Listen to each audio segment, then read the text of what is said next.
check out the whole show, hit the link at the bottom of the screen. It's available exclusively on odds.com. We have a home dog in SMU that Max is on. And then we get to, for me, the game of the night, 7:30 p.m. Eastern. Number 19th ranked Northwestern Wildcats, 6-2, 3-1 the Big Ten, at the team that I've fallen madly in love with, Max. Number 16th ranked Michigan Wolverines, 8-0, 3-0 in the Big Ten. We're in Ann Arbor, Michigan for this. Max, I was, drinking the juice, and I did message you that I think this team can play the Zags.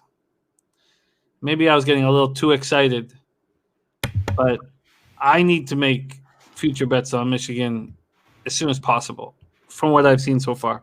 Let's talk about Northwestern first. Had their 4-game winning streak snapped in the 87-72 loss.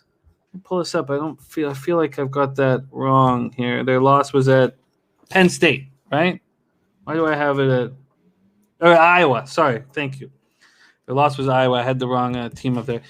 Coming off the 87-72 loss at Iowa, they were coming off 3 big wins. Wins over Michigan State, Indiana, and Ohio State. They scored 83.6 points per game. They allowed just 65.4 points. They hit 48% from the field. They get 19.5 assists per game, and they are so balanced.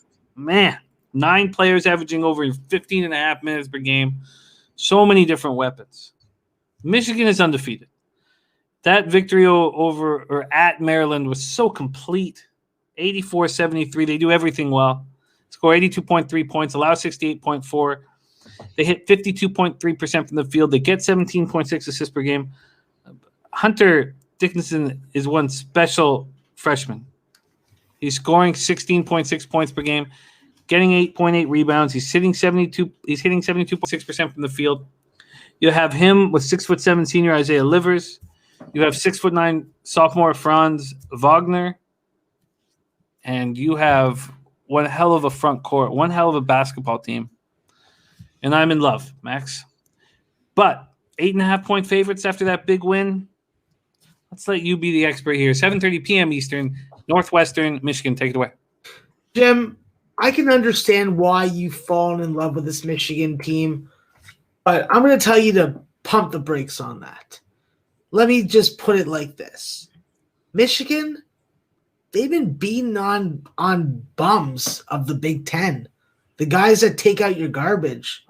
The guys that freaking clean your bidet after you've had a couple liquid you-know-what's in it.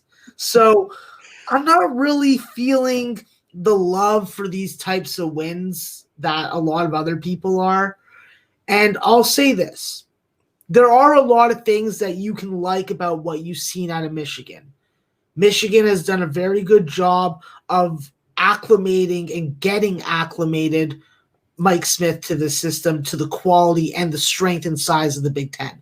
What I've watched from Mike Smith that I didn't think was going to happen was that he was going to facilitate the offense. He was going to be able to defend Big Ten guards, and he was going to be able to take good shots when his team needs it. He's ticked all those boxes and has made me a believer.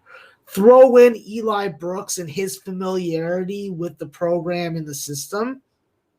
You have what the one area of concern that I thought for Michigan was point guard play. You lose Xavier Simpson, now you replace them with these guys. That's what you think of in the first hand. Now we know, we've seen how these guys play, and I think that by the numbers, you have to give Northwestern respect in this matchup. Against Iowa at home, those are circumstances that are hard to overcome. You want to play Iowa when they're coming into your building. With Northwestern, yes, this is a situational rebound spot. For Michigan, this is a situational letdown spot if you think Maryland is better than Northwestern, which I do not. I think with Northwestern, what you had against Iowa was just poor shooting performances, They had what some people will say a questionable start to the season. They may be fraudulent. There is no questioning what they've been able to do as far as putting the ball in the bucket. When you look at guys like Miller Kopp and Chase Audace and Boo Buie, these are guys that if they have a good shooting game all in the same game, you're not going to beat this team by double digits. You got to lock these guys down in order to lock down Northwestern. I think with Pete Nance and guys like Robbie Barron, you really got capable, athletic, and versatile front court players that will give you high scoring production on a game-to-game basis. Foul trouble is always something that I'm worried about with this team. They are well coached. I think that they now know the pressures and what they need to do better on the road coming off the Iowa loss. But frankly, it's really hard for me to take Michigan in this spot, not being more tested in conference. When I look at this game and when I look at my numbers, the one thing that jumps out on the page is the over.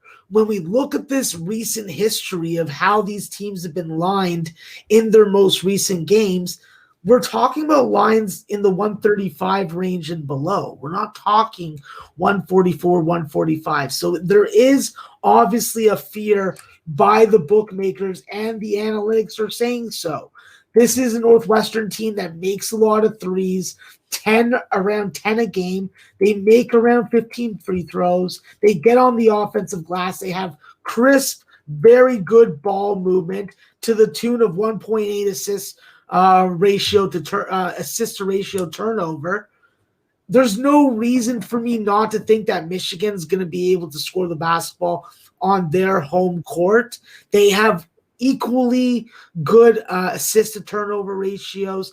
They do a good job of limiting turnovers. Northwestern does a good job of limiting turnovers. Neither of these teams are really ball hawks, so you're going to be able to get into rhythm and get into your offense. And frankly, when you look at the amount of buckets that both these teams score in high percentage areas, on drives, at the free throw line, and on dunks, it's hard not to like the over.